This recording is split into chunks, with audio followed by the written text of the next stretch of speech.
All right, so I've come to present you with this question. It's coming from, with the questions which are on ecology, which has got everything to do with the relationship that exists in an ecosystem, right? That's why they are saying figure 4.0 shows feeding relationship. Feeding relationship. There is a relationship in terms of what? Feeding in an ecosystem, right? Okay? Yeah. Relationship of organisms in an ecosystem. And so what should guide us on this question are the arrows. All right? Are the arrows. You look at the arrow pointing from grass to grasshopper. It simply means to say the grasshopper is feeding grass. Okay? You look at the arrow pointing from the grasshopper to mice. It simply means to say the grasshopper is eaten by the mice. You look at the arrow coming from the grasshopper to the snake. It simply means to say the snake eats the grasshopper, or the grasshopper is being eaten by the snake, which means in this case the grasshopper is being fed by the mice and the snake. You check very well, you're going to realize that there is another arrow, although it's broken. All right, although broken, it's pointing from the grasshopper to the hawk. It simply means to say the grasshopper is also eaten by the hawk.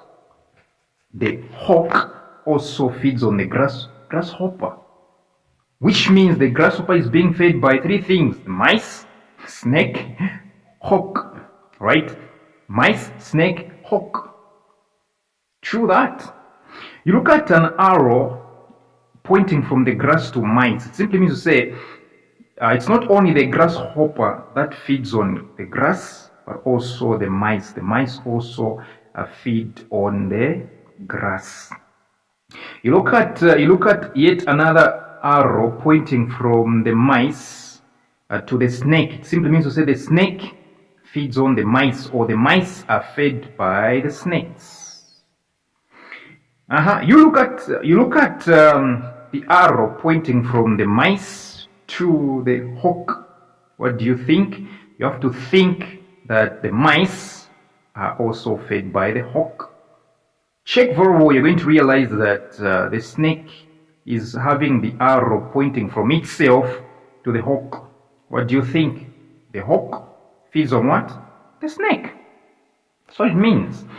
So these are very simple stuff actually. These are very simple stuff. Question A. Which of the named organisms represents 1. a producer, 2. a primary consumer? In each and every ecosystem, the producer will be plants. So in this case, grass. In this case, grass. In this case, grass. In this case, grass. There are no two ways about it.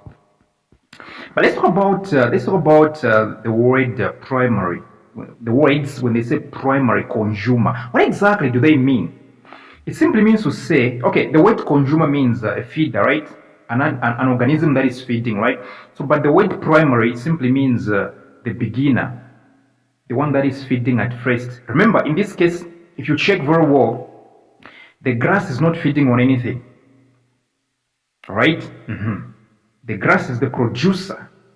So now we have to ask ourselves a question like, so what are the things, what are the organisms that are feeding the grass first? Because the word primary means first. So you check very well, the answers here are 2. Grasshopper and mice. These are the first organisms to feed on grass. All right, these are first, organisms to feed on the producer. So the answers are 2 here. Grasshopper, mice. Yes.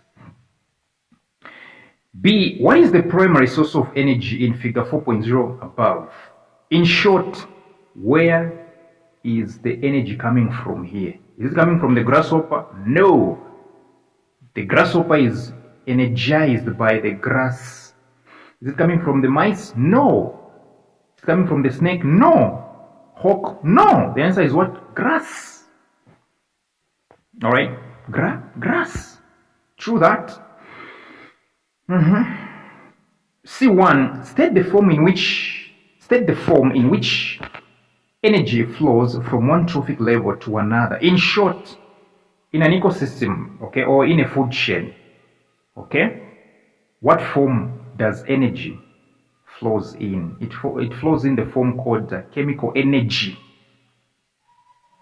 All right, chemical energy. C2, explain what happens to the energy named in C1, which means explain what happens to the chemical energy as it passes from one trophic level to the next, right? Let me explain what happens. What happens is that the amount of energy at each trophic level decreases. The amount of energy at each trophic level definitely decreases as it moves through an ecosystem, which means 10% of energy at any trophic level is transferred to the next level. 10% of the energy at any trophic level is transferred to the next level.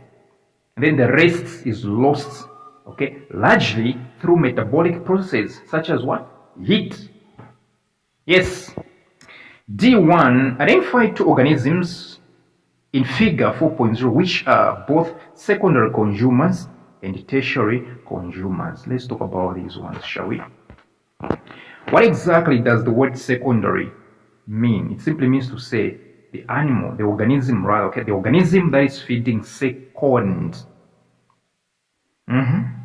Second. The organism that is feeding second. Take for instance the snake. The snake is feeding the grasshopper, right? That is the second in line. The grasshopper feeds on the grass. And then the grasshopper is fed on by the snake. So you realize that the snake is feeding the second. The snake is not having a direct access to the grass. It will wait for the grasshopper. So let's count. The snake is what? The snake is the secondary consumer because it's feeding second. Another second, let's deal with secondary consumers first, because they said two. Another secondary consumer, if you check very well in line, you're going to realize that even the hawk itself. What do I mean?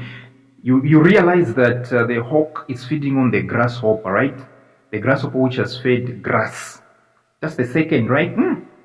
Grass enters into the grasshopper, and then grasshopper into the hawk. That's the second, right? Second. So we have the snake and the hawk, secondary. Yes, even the mice itself can be considered secondary. You want me to explain? I'll explain. Yes, the mice are having direct access to the grass, which means they are primary, right? But the mice are going to be secondary consumers through grasshopper. Have you realized that if at all we were to take the route from the grasshopper, you're going to realize that the mice are feeding the second in line. So in this case, I'm trying to say the mice are both primary and secondary consumers. They are called primary consumers in this case because they are feeding on grass directly. They are going to be called secondary consumers because of feeding on grass. Because of feeding on the grasshopper that fed on grass. So the mice are both primary and secondary. But the question is about secondary, tertiary. That's why you realize that the answer mice is not qualified here. It's wrong. Mice are feeding on the grass directly, which means they are primary.